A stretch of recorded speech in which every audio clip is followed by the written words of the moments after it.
The first court hearing was held on October the 18th for the alleged killer of Lyric Woods and Devin Clark.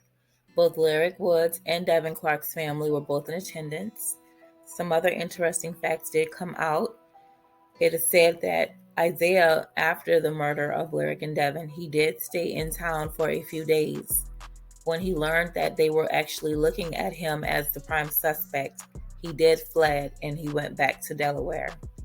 It took them a few days actually, to catch him, and he was apprehended on October the 5th, where he was expedited back to North Carolina, and he was formally arrested for the murder of Lyric and Devin. Issiah Ross had another court hearing today, which is Thursday, October the 20th. It is still unclear if the juvenile case has been transferred over to the adult criminal court. Once that information does become available, I will definitely update everyone on that. Some more new information that has surfaced is that Issiah actually stole his mom's vehicle to commit the crime. So Lyric and Devin was murdered in his mother's vehicle. Another interesting piece of information that I came across was that the actual location where the monuments are for Lyric and Devin, it was not actually where the bodies were found. It is said that the bodies were found a little further back in the woods, but what's conflicting about that is, when the ATV driver said they found the bodies on the side of the road, well, actually, it wasn't on the side of the road. It was actually a little further back from where the crosses are, and I will put up a picture so we can look at that together. So initially, when we discussed the crime scene area, what raised the big question was there was no evidence indicating that there was a crime in this area. And that was a big question for everyone because, come on, you can't tell us that was a crime scene. Where's the blood? Where's the evidence? But some new information has come out, and it states that actually the crime scene was beyond the cross. So I guess maybe they, just put the memorial for the kids here, but the actual place where the bodies were allegedly found was further back in the grass. Now on this image, you can see the cross where the monuments are, and beyond the cross is where the bodies were said to be found. So this is a better picture of, the site. And it makes better sense because, like I said, initially where they were, where the monuments were, you can clearly see that nothing took place in that area. There was no blood, no drop of evidence whatsoever indicating that bodies were in that area. And due to the extent of damage to the bodies, of course, there would have been blood. So this does make better sense. I also will play the 911 call again, and I'm going to show a better overview picture of the area.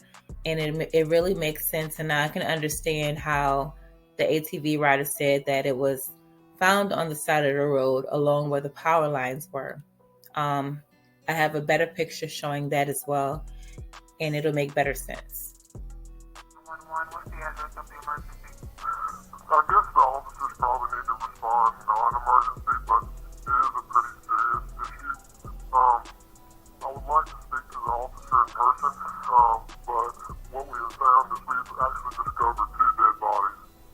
There's not an address. It's kind of, there's no house where we found the bodies. They're just laying around the side of the road. Now, this information and this picture is exclusive from the North Carolina Beat, compliments of Gerald Jackson, so please go check him out. This is a picture of the GMC Terrain that belongs to Issiah's mom. Allegedly, Issiah stole this vehicle from his mom the night of the murder. His mom actually saw him on a Ring camera at her home, and he was with an unidentified male. And I'm wondering maybe it was that Devin.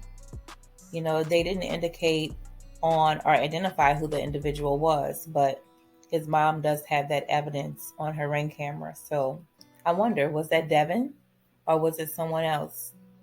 I also have some pictures of the inside of the vehicle as well. Just want to show you guys what the inside looks like.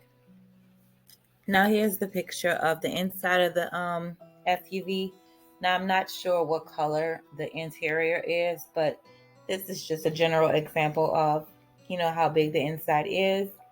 And if the crimes were actually done in this vehicle, I'm pretty sure that there are tons of evidence to be found in this vehicle. It's a nice size, and I can see how he easily got away with, killing them in the inside of this vehicle. It's much bigger than a car, so that's very possible. But I'm just still wondering, who the individual was. Was it in fact Devin? Or maybe it was someone else that he got.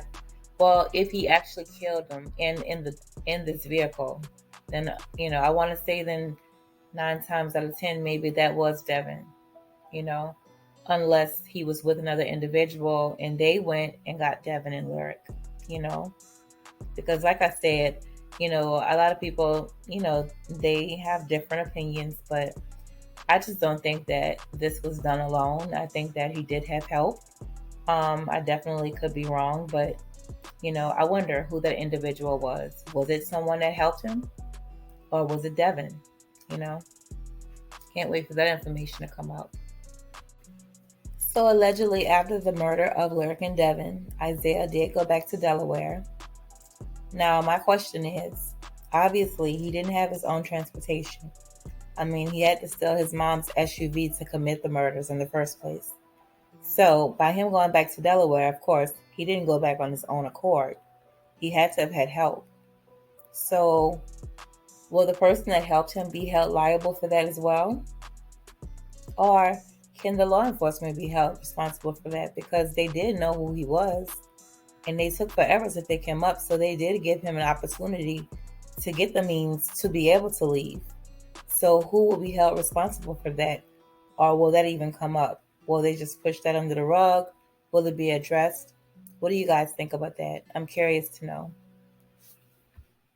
Now, I found this Instagram post just a couple of days ago, and I don't want to put the user's name because I don't want anyone to go and taunt this user, because the user is not Issiah, but this is a very, very close friend of Issiah. They consider themselves to be brotherly twins. But this individual is really riding hard for Issiah, and I found that kind of odd, because knowing that he did what he did, this person is still behind him 100%. And I just really find that odd, like after what he did, you still feel devoted and loyal to him.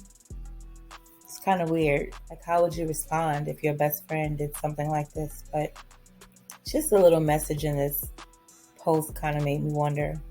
It said, "Miss you and love you, boy. I'm going through a lot. Always going to be by your side, twin." So, I'm like, I mean, do bros respond to each other like that? I don't know.